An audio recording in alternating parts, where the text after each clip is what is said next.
Meus queridos irmãos, minhas queridas irmãs, aceitem a paz do Senhor Jesus. Sou o pastor Éder William. Estamos começando mais uma live. Daqui a pouquinho estarei recebendo aqui o meu convidado de honra, que é o meu amigo e pastor advogado Elioenay de Matos. Já quero cumprimentar aqui o Ney 853, o Luca Evangelista, que acabou de entrar. Deus abençoe. Vamos hoje falar sobre um assunto muito importante que é acerca da assessoria jurídica às igrejas evangélicas. Qual a importância do trabalho dos advogados junto às igrejas evangélicas? O nosso convidado daqui a pouquinho estará conosco aqui, é o pastor Elioenay de Matos. Kate também acabou de entrar aqui, Deus abençoe, bem-vinda. E durante uma hora estaremos conversando sobre esse assunto e nós estaremos então trazendo aí o nosso pastor e advogado que tem bastante experiência nessa área jurídica e trazendo então informações que vai ser de grande importância. Eu já estou gravando essa live aqui no Instagram para deixá-la à disposição para que vocês depois, caso desejem, possam assisti-la na inteireza, ok? E também quero anunciar aos nossos irmãos e irmãs internautas que para domingo, daqui a 2 dias, estaremos aqui às 22 horas, recebendo o pastor Eric Coelho, às 22 horas, numa live muito especial, com o tema Lealdade e Deslealdade entre obreiros evangélicos. Este é um assunto muito importante porque, infelizmente, a deslealdade existe, mas graças a Deus que a lealdade também existe. Então, nessa relação interpessoal entre os obreiros evangélicos, nós vamos, juntamente com o pastor Eric Coelho, fazer a análise de como que esses dois polos que são opostos acontecem dentro dos arraiais evangélicos, sobretudo nas igrejas evangélicas, com os pastores, presbíteros, evangelistas, missionários e assim por diante. Mateus Evangelista acabou de entrar, a missionária Leila também. E estamos aqui no aguardo do pastor Elioenay, que é o meu convidado de honra para essa live. Acabou de entrar, pastor. É Ney 8.53. Agora já mandei o convite, pastor. Vamos lá. Pastor Romante também acabou de entrar, lá de Campinas, pelo aqui. Parece que a gente combinou. Combinamos, né, pastor? A Olha paz aí, do ó. Senhor, servo. Paz do Senhor, Estamos pastor. aqui. Missionária Adriana acabou de entrar. A paz. Meu amigo Milton Janino de Campinas. Prazer tê-lo aqui. Pessoal de Campinas em peso. Pastor Romante, Milton Janino. Tudo bem, pastor? Tudo, pastor. A paz do Senhor Jesus, ao Senhor e a todos os que estão nos assistindo nesse momento. Deus abençoe a todos. A alegria de poder estar diante de um mestre aqui, servo de Deus digno, abençoado, que muito tem nos ensinado, né? Deus te abençoe. Também Ricardo Cruz acabou de entrar. Deus abençoe. Pastor Elienay Figueiredo de Matos. Acertei o seu nome? Correto, pastor.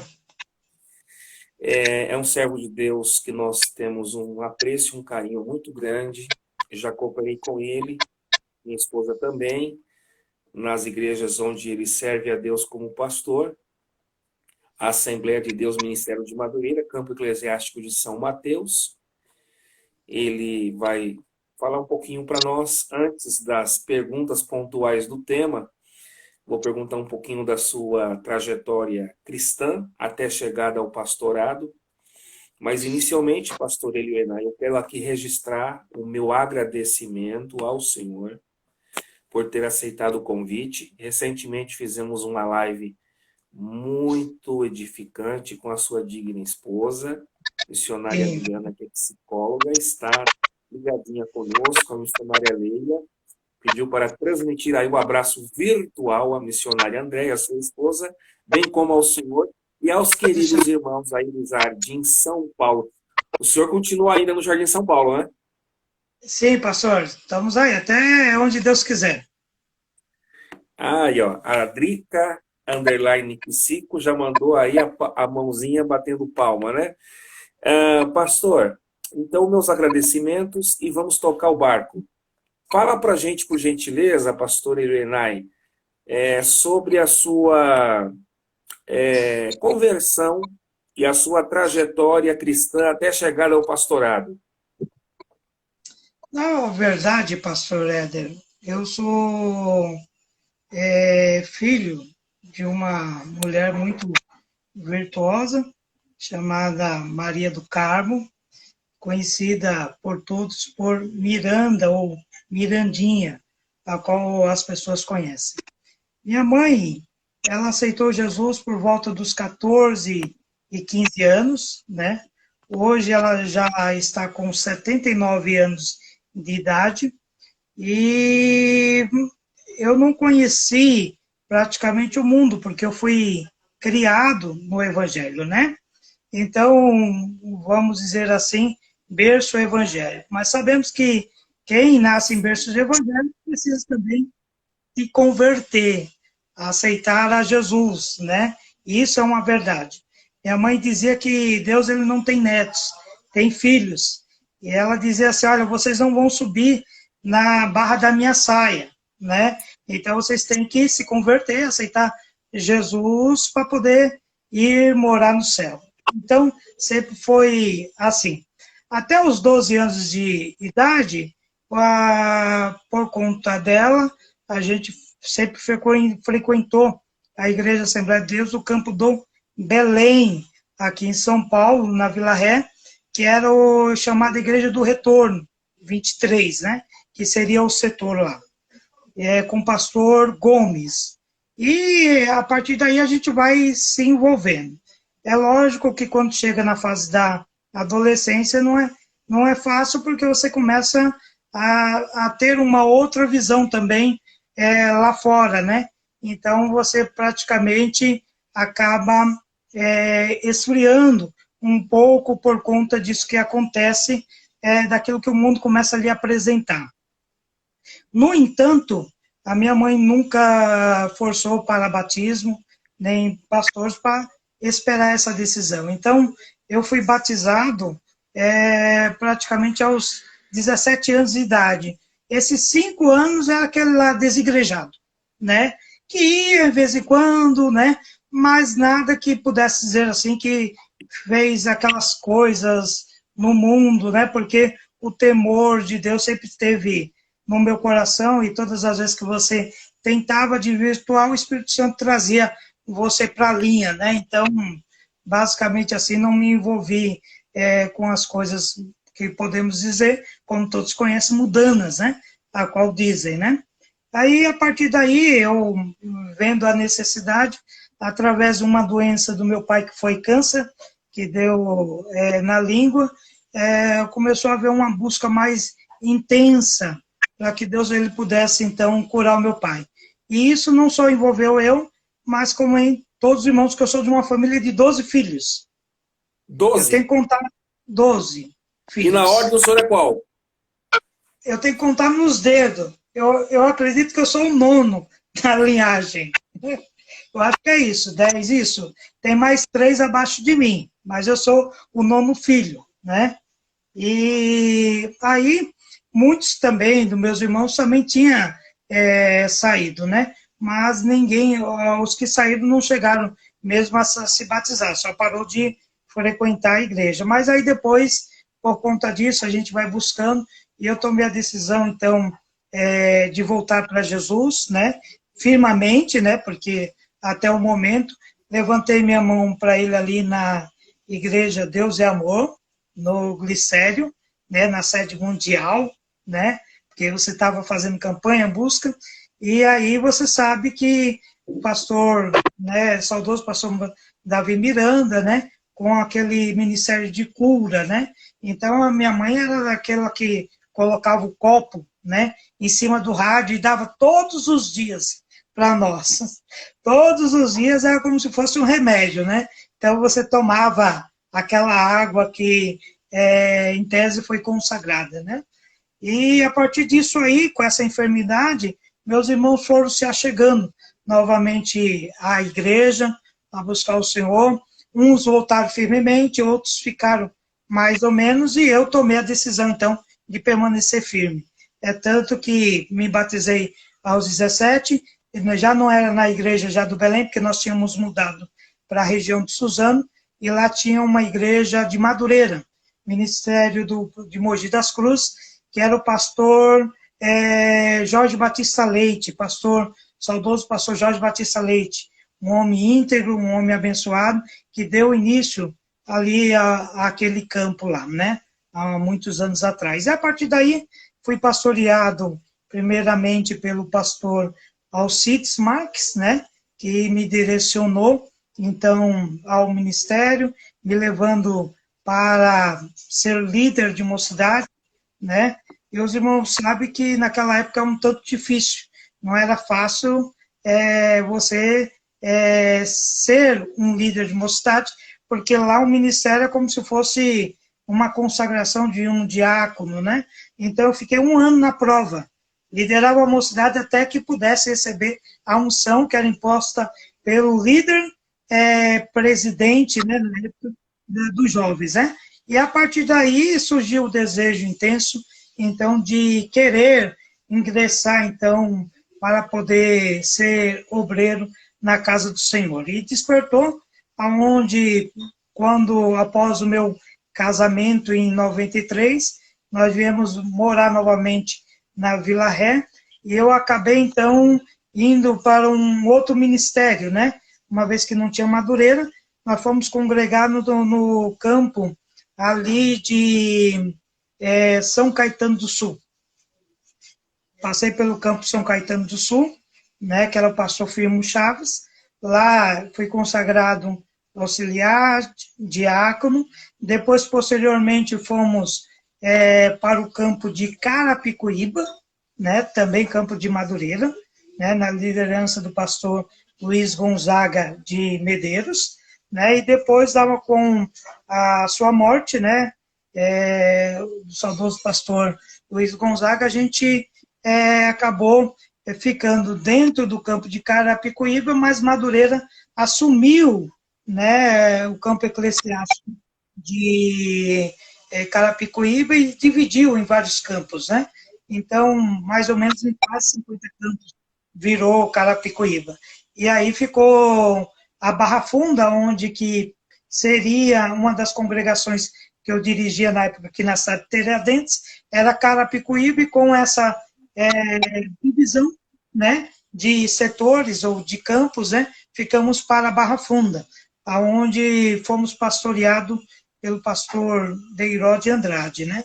Ficamos ali um bom tempo, passamos pelo pastoreio do pastor Júlio César, Barra Funda, até tomarmos a decisão de vir para o Campo São Mateus, que hoje tem mais ou menos em torno de 19 anos no Campo São Mateus, né.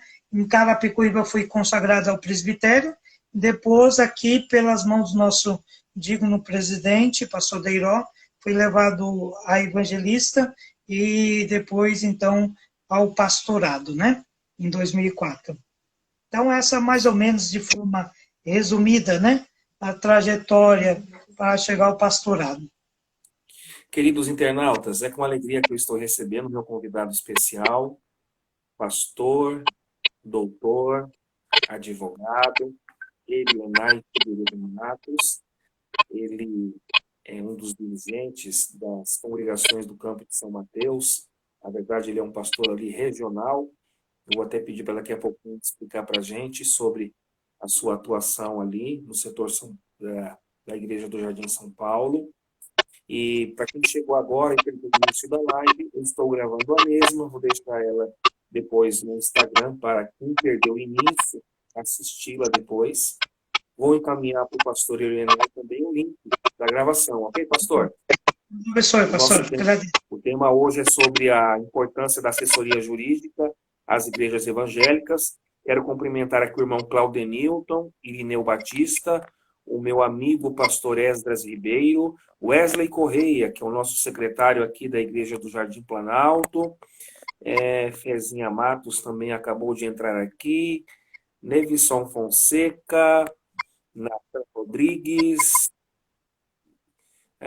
Vigiano Freitas. Deus abençoe a todos que estão entrando. Se os irmãos desejarem compartilhar a nossa live, convidar os seus amigos, no rodapé aí do seu celular, smartphone, tem o ícone do aviãozinho, que é o direct do Instagram, e você clicando nele, você convida os seus amigos dessa rede social para participarem da live conosco. Pastor Elienay, como é que está a situação aí? Tenta dar uma resumida aí em 5 minutinhos, bem rápido. Como é que está a questão da pandemia na capital paulista? E aproveite o ensejo, já diga onde que está a igreja que o senhor está pastoreando, o endereço, os dias de culto, como é que estão os trabalhos aí nesse momento conturbado da pandemia? Então, pastor, aqui em São Paulo começou a ter uma abertura maior agora, a partir dessa semana, né? Onde vários comércios já estão trabalhando, já estão abertos, mas ainda o índice de mortes ainda é alto, né? Até mesmo dentro do nosso campo, tivemos várias perdas importantes por conta do Covid-19. Entretanto, sabemos aí que as autoridades, né, que foram constituídas, né, por Deus, nós devemos aí acatar, e ficamos aí com quase, mais ou menos 3 meses com a congregação fechada, ali do Jardim São Paulo. Então, embora que o índice de mortes, de contaminação é alto ainda, né, e muita gente próxima perdemos, mas aí nós vemos agora uma esperança com essa abertura para poder trazer uma normalização. Sabemos que isso ela não vai terminar, né? É algo que vai ficar até que venha a ser, então, descoberto aí uma vacina, um método maior de controle, é algo que nós vamos aprender a conviver. Na questão da congregação aqui do Jardim São Paulo, nós percebemos algo que, tanto na congregação do São Paulo, como nas demais congregações aqui da região, que seja dos demais campos também, um número expressivo de membros que não estão indo para a igreja, né? Observamos pelas lives que nós estamos fazendo, aonde que, pelo número de congregados, né, que você tem, o acesso, né, pelas lives foi muito menor daquilo que esperávamos, uma vez que as pessoas estão em casa, né? Então, sentimos muito isso aí. E agora, imaginando que a retomada seria das igrejas cheias, aqui não está acontecendo. A não ser os ministérios neopentecostais, né, que tenho percebido bastante, aonde que as congregações, por conta que não tem algumas regras, né, e eu vejo que como espiritualização de tudo, não tomam as certas precauções, e você vê que estão cheias, né, na verdade. Mas as igrejas, como a nossa mesmo, hoje o retorno, mais ou menos, de crentes presenciais está girando em torno de 35% aí nos cultos final de semana. E na semana mesmo está muito abaixo aí, você colocando aí em torno de 5%, pelo menos nessa região aqui de as pessoas estarem congregando conosco, né? Então é algo assim que nós estamos pedindo graça a Deus, orientação, para ver como que nesse novo rumo, né, a Igreja de Cristo ela deve tomar, como que vai ser feita agora, né? Uns têm como comunidade, talvez por conta de várias lives que acontecem ao mesmo tempo, é igual estar com controle remoto, né, da TV. Você clica, vai passando, né? E você não fica no canal. Então, mais ou menos isso. Mas, graças a Deus, vamos seguindo, né, firme e forte, e pedindo para Deus dar entendimento, esclarecimento, para que aquilo que a Bíblia nos diz, que o amor de muitos se esfriaria, né, nos últimos dias, Deus tenha misericórdia de nós e faça com que o coração deles vem arder, né? Completamente para ter o desejo de poder estar na casa de Deus, porque não tem nada melhor do que congregar de forma presencial. Deus abençoe o irmão Edson da Silva Bastos, que acabou de entrar. Também o Celinho Blex, que é o Marcelo Augustos, ali de Marília, interior de São Paulo. Rutilene Correia. Deus abençoe a todos que estão entrando na live. Estou recebendo o pastor Elionai Figueiredo de Matos, que é advogado, e vamos conversar sobre a importância da assessoria jurídica às igrejas evangélicas. Pastor, o senhor falou da sua trajetória cristã até chegada no pastorado. Como que surgiu a motivação no seu coração pelos estudos no direito, a sua formação acadêmica no direito, depois o senhor fez a prova da OAB, enfim, como é que surgiu no seu coração a motivação por essa área do ensino que é o direito? Abrindo uma aspas aqui, pastor, só quero deixar o endereço da igreja do Jardim São Paulo, que é na rua Doutor João Léo da Costa, número 180A, ok? Lá em Guaianazes, né? Pois bem, o que surgiu para mim para poder fazer o curso de Direito, para poder ser um operador, a minha vida toda, a princípio, eu iniciei com desenho técnico, né? Passei pelo Senai primeiramente, onde que fez os cursos de praxe, né? Que tinha na época aqui no Tatuapé, no Senai Orlando Ferraiolo, e lá aprendi os ofícios, na minha idade de 14 anos, a ser pedreiro, encanador, eletricista, armador de ferro e carpinteiro, né? Isso eu tenho diploma, mas não sei fazer nada disso, né? Só tenho diploma. Elétrica ainda a gente lembra alguma coisa e faz. Entretanto, o desenho arquitetônico chamou atenção por um professor chamado Cabanas, que aí eu comecei, então, a desenhar e fui muito feliz com isso, né? Estava indo muito bem. Então, na verdade, hoje, eu deveria ser formado para ser um arquiteto ou um engenheiro. A igreja em si, na época, né, quando eu conversei primeiramente com um pastor meu a respeito disso, a igreja ela tinha uma cisma enquanto as pessoas ingressarem numa faculdade, né? Cheguei a fazer aí o início do técnico de edificações, e aí, como passou por alguns perrengues, algumas dificuldades, aí disseram que era a mão de Deus que estava pesando, que Deus queria eu na obra, que eu deveria fazer apenas a obra de Deus e largar isso. Então, os estudos estavam me atrapalhando, né, para poder fazer a obra de Deus. Então, aí vem os conselhos daqueles mais antigos, dizendo assim, olha, crente não deve ir para a faculdade, porque senão vai se desviar. Pois bem, tanto eu como a minha esposa, nós largamos os estudos, né? E parei no ensino técnico, né? Então, não cheguei a completar o terceiro ano, porque eu abandonei por conta disso. E a partir daí, eu fui viver uma vida de camelô, na verdade, né?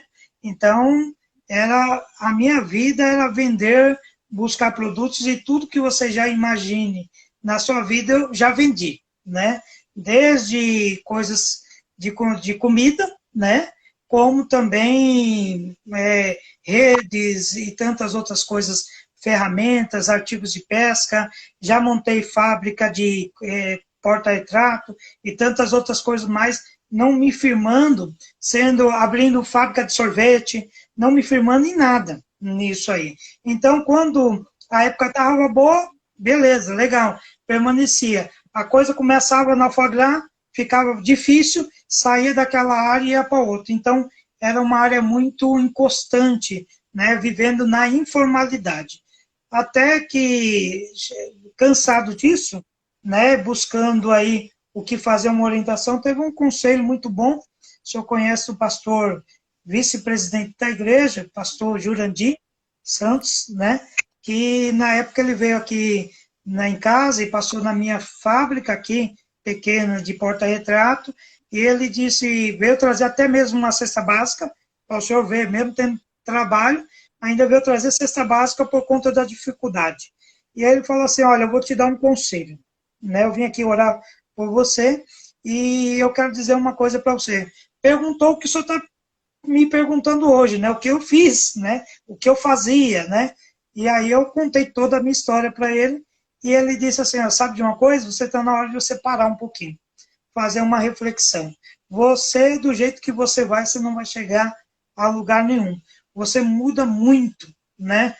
Uma hora você está com sorvete, uma hora você está com salgado, uma hora você está com rede, uma hora você está com artigo de peça, uma hora está com porta-retrato, você tem que parar com isso, né? Você tem que tomar uma direção e ter um foco e um objetivo. Então, eu vou orar, mas a decisão é sua. Então, a partir de hoje, você decida aquilo que você quer. E naquilo que você decidir, Deus vai te abençoar. E aí eu decidi, então, largar a informalidade, largar o que eu estava fazendo, para poder ser um operador do direito, né?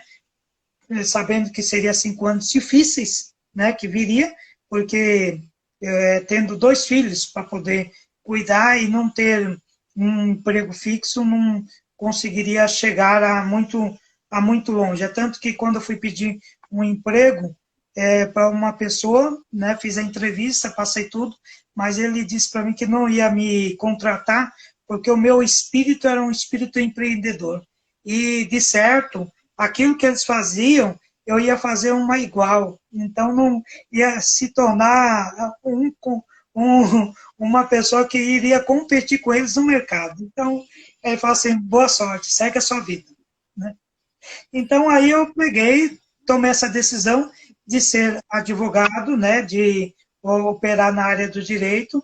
Eu entrei no ano de 2006, né, e terminei o curso em 2011, né, para poder conquistar o OAB não foi nada fácil, né, todos os estudantes sabem que é muito difícil. Eu comecei a fazer o primeiro concurso, né, para a OAB no no último semestre, né? E nesse 10º semestre fui reprovado, terminei a faculdade, não tinha a carteira da OAB, teria que fazer novamente aí mais algumas provas, fazer mais um concurso. Aí no segundo concurso também não passei, né? E dirigindo igreja, né?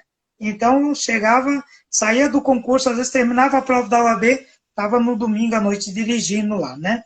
E quando foi no 3º concurso, foi aí que Deus me abençoou, né? E aí a gente conseguiu, então, ir para a segunda fase da OAB e aí tirar, então, a ordem aí que praticamente saiu com quase um ano, né? Então, com uns 8 meses depois eu consegui a ordem, que os concursos eram mais ou menos em três meses, né? Mas aí, formei. Né? Isso que pode conseguir a tão desejada que a gente fala, a vermelhinha, né? Queridos internautas, pastor Elioenay de Matos fez um resumo da sua trajetória como cristão, como obreiro, e sua trajetória acadêmica, e hoje ele é pastor regional do Ministério de Madureira, na Zona Leste, no bairro do Jardim São Paulo, campo eclesiástico ali de São Mateus. O presidente do campo é o reverendo Beiroz de Andrade. E também pastor Elioenay de Matos é advogado. E eu convidei ele para falar desse tema, porque pastor Elioenay, existem algumas igrejas que são igrejas fantasmas, elas não estão legalizadas. Mas eu queria que o senhor, de forma até resumida, o senhor gastasse pelo menos aí uns 5 minutinhos, que eu tenho bastante perguntas para fazer. Grosso modo, pastor, grosso modo, qual a importância da assessoria jurídica para as igrejas evangélicas? Vamos lá, só para fazer um complemento, pastor, eu Pois não. fiz pós-graduação, fui formado pela Uninove, né? Bacharel em Direito, fiz pós-graduação em Direito do Trabalho pela Uninove, fiz presencialmente, né? Um curso que foi presencial, fiz outra pós no Legale, né? Aonde que foi processo civil, né? Pós-graduação em processo civil, e agora, esses dias, eu concluí pela EAD, né? Direito Público, né? Então, fiz essa pós em Direito Público, graças a Deus aí. Mas o desejo é de aperfeiçoar e estudar mais. Vamos lá, então. Na questão dessas igrejas, como o senhor disse, em tese fantasma, que existe, são muitas, né? Nós temos a questão da primeira, a igreja, ela se abre da forma dimensão espiritual, né?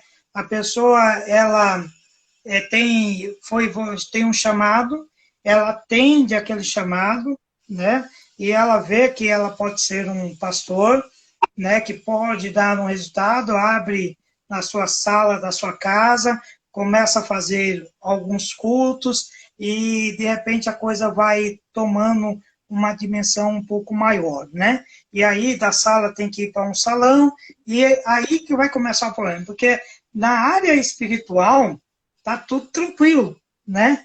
Na área espiritual é algo maravilhoso. Deus me chamou, eu agora sou pastor, eu tenho uma responsabilidade aí com as ovelhas que Deus entregou na minha mão. Sabemos que as coisas espirituais são espirituais, então da forma que nessa dimensão espiritual nós sabemos que vai haver combates tal, mas estamos sempre prontos. Entretanto, quando um pastor aonde que talvez não teve uma base, né? Porque hoje algumas pessoas aceitam Jesus e já se acha que pode, então, sair por aí abrindo igreja, sendo pastor, e nós sabemos que existe um caminho que é muito árduo, né? Para poder você chegar aonde que seria uma preparação, né? Então, embora que você tenha base espiritual, mas precisa então agora, uma vez que o reino de Deus, né, embora que seja espiritual, nós estamos num reinado que é físico também, né? Então, quer dizer, eu não posso espiritualizar tudo, né? Achando que vai dar tudo certo, que é só orar, que Deus vai, todos os problemas que eu tiver acerca de problemas jurídicos dentro da igreja, Deus vai resolver. E não é bem assim, né? Então, muitas coisas, as pessoas acham que vai se resolver através da oração. Não deu certo ali, nós vamos orar e Deus vai colocar a mão e vai dar tudo certo. Vejamos bem, então, que diante disso nós temos, então, a dimensão física. É aí que o advogado vai atuar. Não é na dimensão espiritual. Então, às vezes as pessoas elas querem confundir as coisas, juntar a dimensão espiritual com a dimensão física para poder dizer assim, olha, vai dar tudo certo. Quando entra na dimensão física, aonde que a parte geográfica, a instalação da igreja, como dizem no livro de Romanos, é interessante que nos fala que nós devemos se submeter toda autoridade, porque ela foi constituída por Deus. E agora nós não estamos só sobre a ordem espiritual, mas também sobre a ordem jurídica, a ordem governamental, aonde que a igreja, para estabelecer, ela tem que obedecer os princípios terrenos, né? Ela tem que aprender a seguir junto com a lei do nosso país, do estado, do município, e alinhar e caminhar junto, né? Então, vejamos bem, quando se constitui uma igreja, essas igrejas fantasmas, elas não pensam nisso, né? Elas pensam que tudo vai se resolver de forma espiritual, e esquece que com a proporção que está ganhando, precisa ela juridicamente, como uma entidade, ela se firmar para que venha a ser reconhecido pelo Estado, né? Então, é uma obrigação. Então, o que acontece nisso aí? Aí que o advogado vai atuar. Para quê? Para que venha a ser formalizado, então, agora a igreja, né, juridicamente, aonde que vai ter que ter o seu presidente, vai ter que ter o seu secretário, o tesoureiro.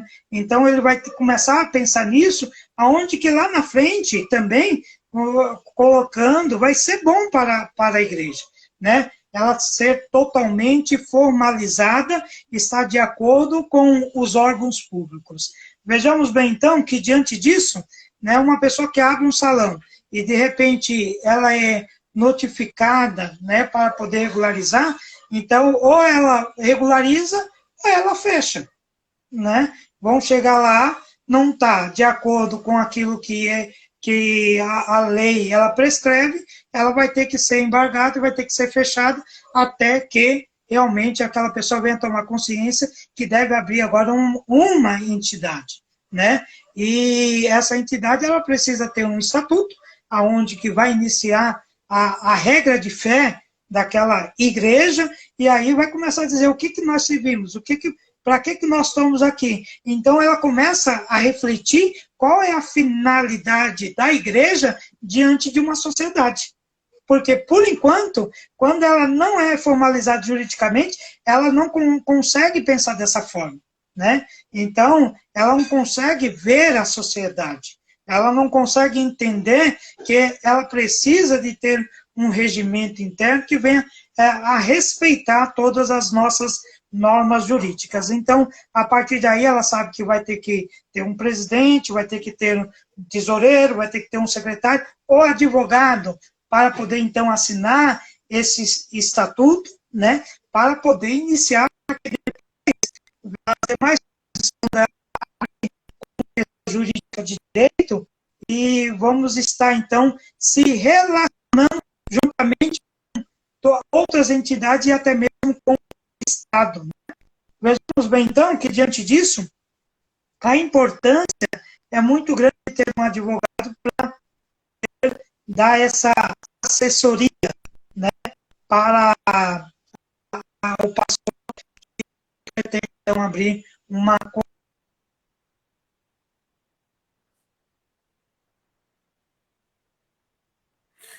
Pastor aí, Elionai, se eu conseguir ouvir? agora no finalzinho travou um pouquinho. Esses 30 segundos finais, dá para repetir esses 30 segundos finais? Travou um pouquinho aqui a internet. Vamos lá. O que eu disse nesses últimos segundos é que o pastor, né, aquela pessoa que pretende abrir uma igreja, ela ter consciência disso e procurar, então, regularizar a situação. Primeiramente, sem o advogado, ela não vai conseguir. Toda igreja, toda entidade precisa que um advogado venha então, assinar, né, em conjunto com eles, para poder, então, dar início à regularização da igreja. Pastor Wellington Soares também entrou aqui na live, é bem-vindo. O pastor Romante comentou do caso do Ministério do Belém em Guarulhos, que abriu o trabalho ali, os Fiquei cultos, sabendo. depois teve que retroceder devido ao número de mortes. E também aqui, e a Mari Dantas também acabou de entrar. Deus abençoe, bem-vinda. Estou recebendo o pastor, advogado, Mariana Carlos, conhecida, é isso? minha sobrinha. Sobrinha. Bem-vinda. Isso. Pastor Elionai, a sua conexão eu não estou conseguindo te ouvir bem. O senhor me ouve bem? Estou te ouvindo muito bem, pastor. Ah, agora melhorou. Ok, agora melhorou sim. Então tá bom. Pastor Elionai, estamos falando então sobre a importância da assessoria jurídica às igrejas evangélicas. Quando nascemos, os nossos pais nos registram no cartório e recebemos a certidão de nascimento, né? Depois, com o tempo, nós, como pessoa física, temos o nosso CPF. CPF? Quando casamos, temos a nossa certidão de casamento. E as igrejas, como personalidade jurídica, elas devem, então, ter o seu estatuto. O senhor também, durante o comentário, falou assim de forma, citando o regimento interno. Eu queria que o senhor explicasse para os nossos internautas, inclusive para mim, porque eu não tenho formação no direito, nós somos leigos, o senhor que é o especialista da área. Explique para nós a importância do regimento interno e se o mesmo, qual a relação do regimento interno com o estatuto da igreja. Porque, veja bem, muitos crentes, eles, assim, exercem uma pressão do pastor, dizendo assim, eu também tenho os meus direitos, então eu quero expressar aqui com as minhas palavras os meus direitos. Eu já ouvi e já vi muito dessa cena nas nossas igrejas evangélicas. Mas a gente sabe, pastor Eruenai, que esses crentes que dizem assim, eu tenho os meus direitos aqui na igreja, a maioria deles, não vamos generalizar, mas a grande maioria não conhecem as suas obrigações.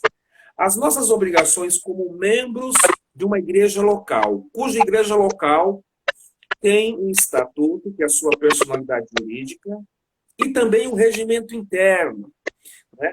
Então, eu queria que o senhor explicasse um pouquinho para nós, na linguagem dos leigos, para a gente compreender a importância do regimento interno e a relação deste regimento com o estatuto, como o senhor já disse muito bem, e se ali dentro do regimento interno estão realmente as nossas obrigações que, da maioria das vezes, a maioria dos membros não conhecem, né? A maioria não tem ciência das suas obrigações como membro daquela comunidade religiosa local, onde ela tem o seu domicílio eclesiástico. Bem, vamos lá. O estatuto é onde que vai nascer, então, a igreja, onde que ela vai demonstrar para o Estado aquilo que ela vai fazer, né? Então, o estatuto vai dizer a forma, né, como que ela vai atuar na sociedade, quem vai suceder, a forma que vai ser a diretoria, se vai ser anual, né, a posse ou não, ou se vai ser vitalício e tantas outras coisas mais, que é inerentes, né, àquele que vai administrar a igreja, né? Então, ela vai precisar estar seguindo as normas no que a ela convém, né, do Estado, né, aquilo que a lei já determina em relação a isso. É tanto que com esse estatuto, nós temos aí na Constituição Federal o artigo 150, inciso 6º, né, que é importante, aonde que vai trazer imunidade aos templos religiosos, né?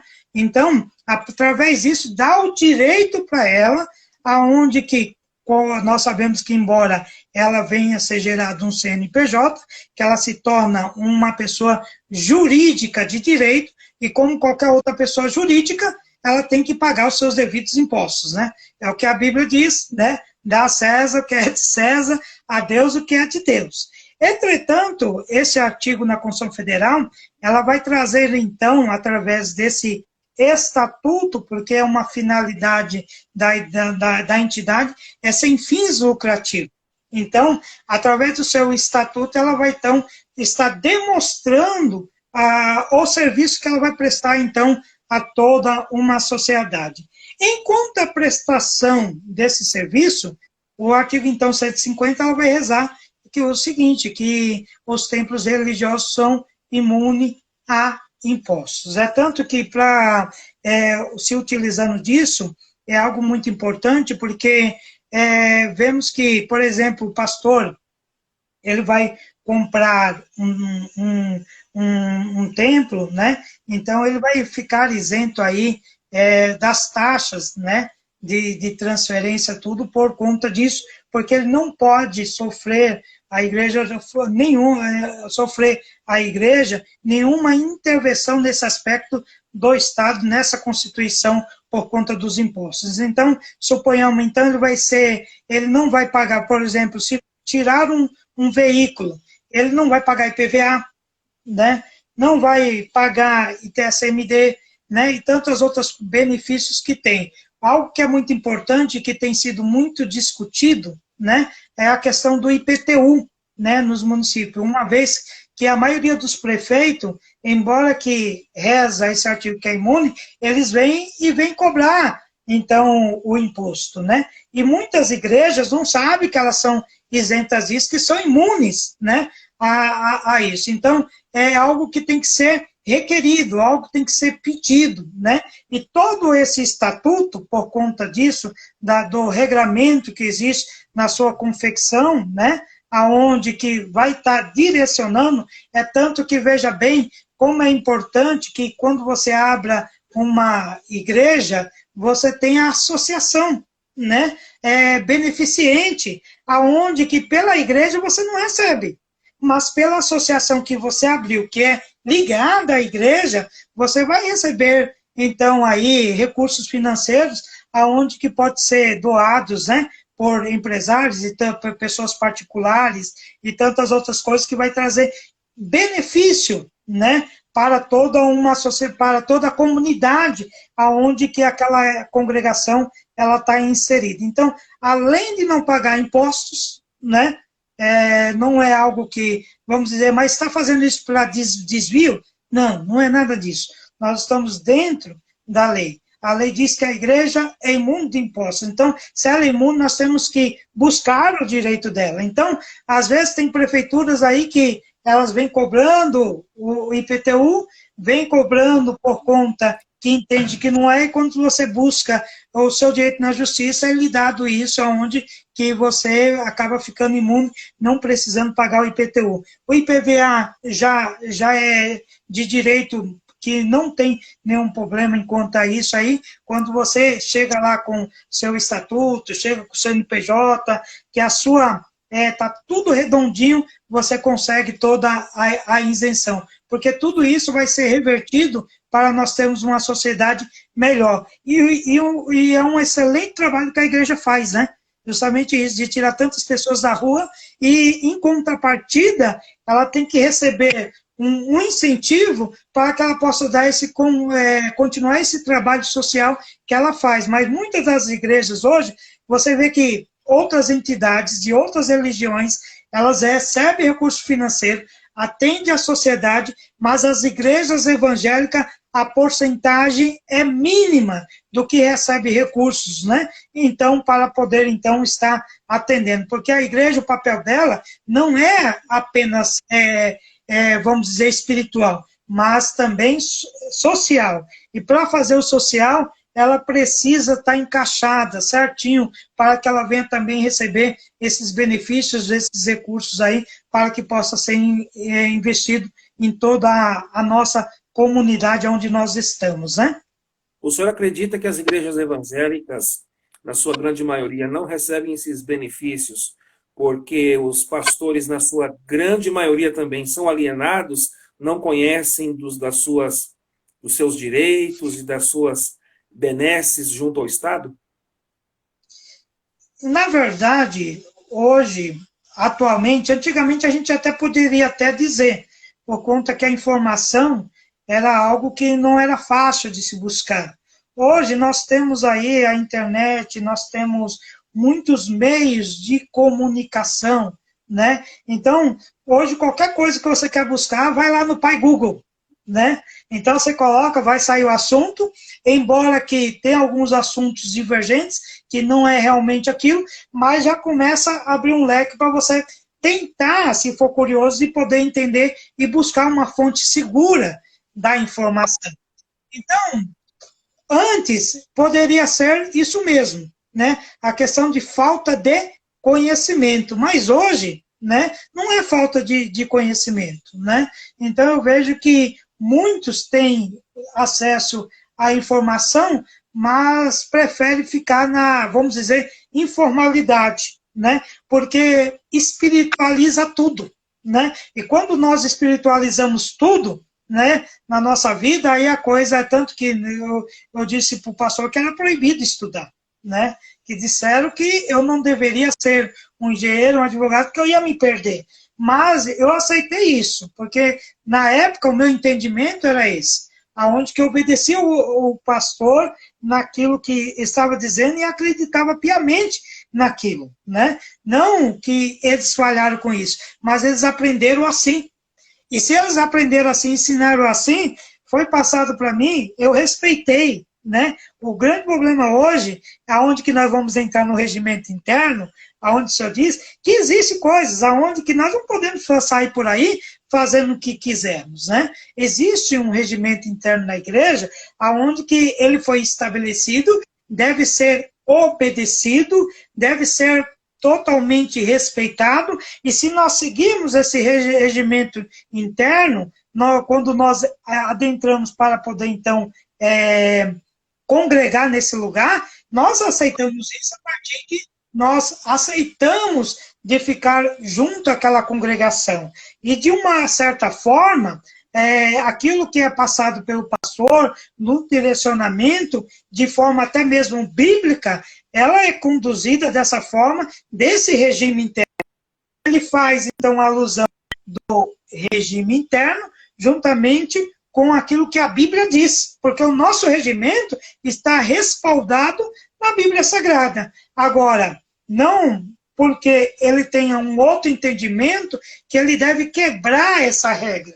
Porque quando você é um empregado, você vai à sua empresa, existe um regulamento interno lá, que deve ser obedecido. E se você não obedece, você comete o quê? Uma falta, né? Essa falta, ela pode ser uma advertência, né? Onde que o empregador dá ao empregado porque ele cometeu, porque ele errou, porque aquela norma interna, ela foi burlada, aquela norma interna, ela foi quebrada, então ele adverte.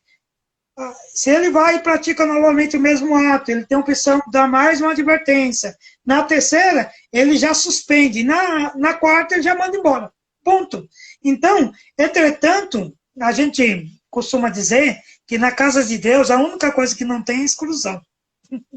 Porque se fosse seguir para poder mandar para fora, dizer, olha, você não seguir aqui, vai embora. Mas, embora que eles, alguns mesmo venham dizer, mas lá na outra igreja tal é assim, aqui é diferente, quer normatizar aquilo que já existe lá atrás.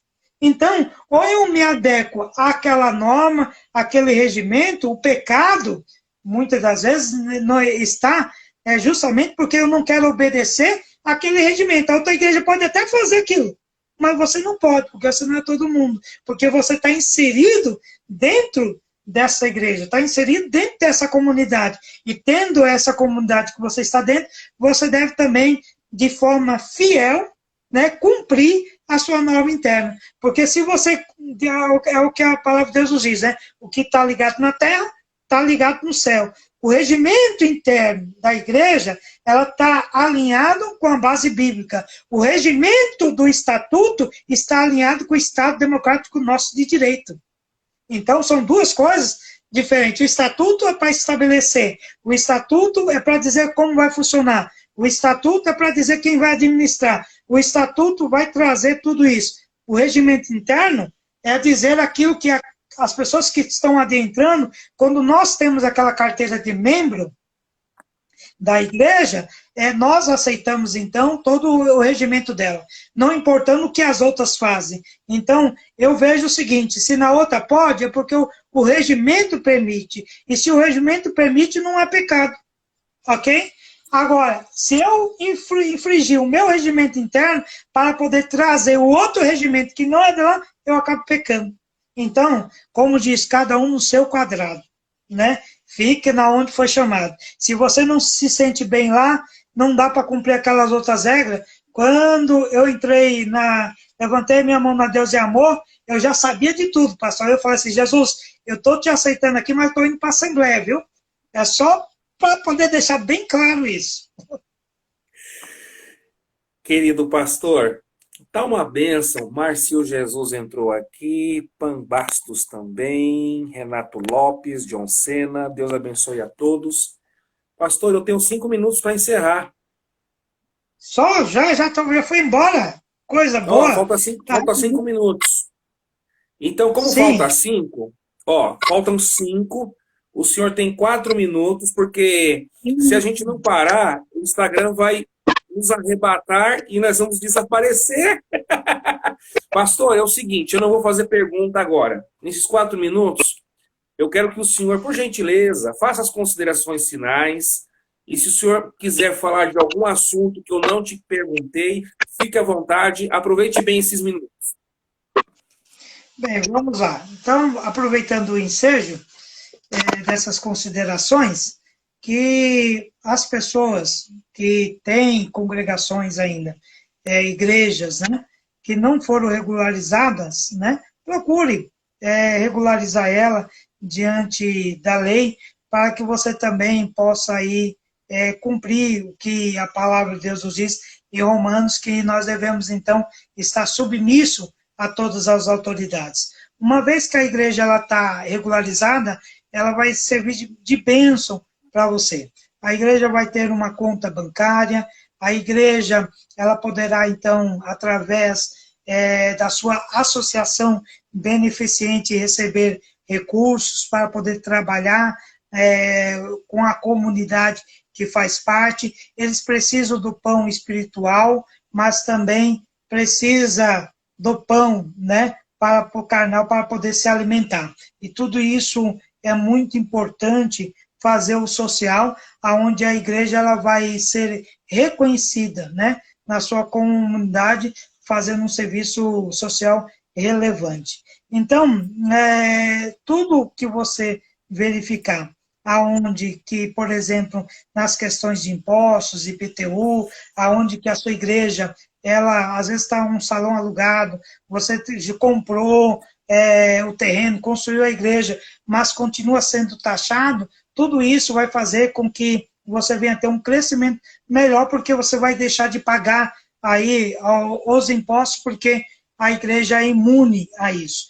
Diante disso, que você possa verificar que com um advogado na igreja vai poder falar de contratos na hora de uma compra, na hora de uma venda, ter atenção naquilo que está sendo comprado, porque às vezes você está comprando num lugar aonde que você nunca vai ter a posse, nunca vai ter a escritura. Às vezes eu já vi pastores pagar pelo terreno 4 vezes, né, por conta que não teve uma assessoria jurídica, porque não buscou realmente as certidões, não teve orientação nenhuma, acaba tirando aquele dinheiro que é em benefício para a igreja, entregando a pessoas que se aproveitam da ingenuidade, e aí você tem que começar tudo de novo. Então, a assessoria de um advogado na igreja é muito importante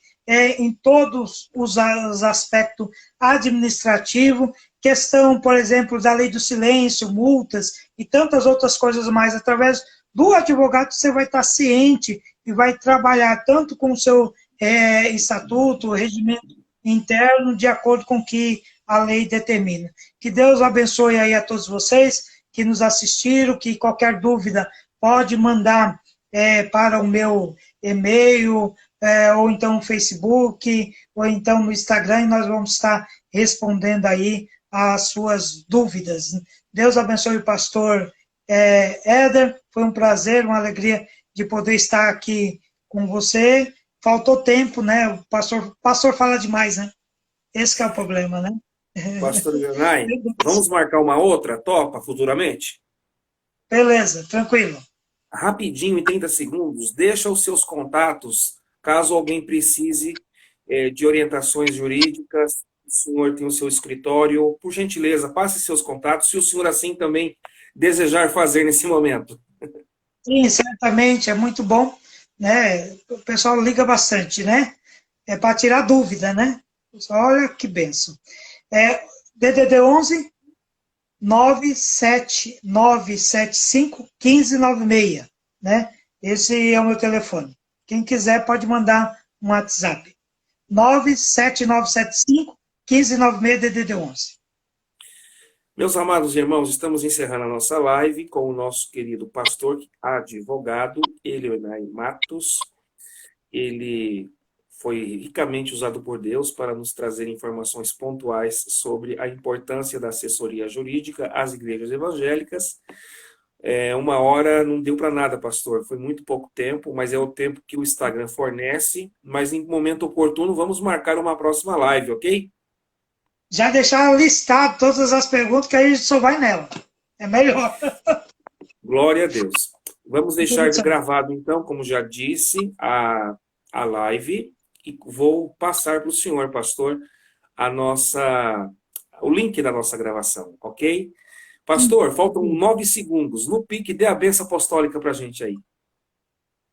Amém. Que o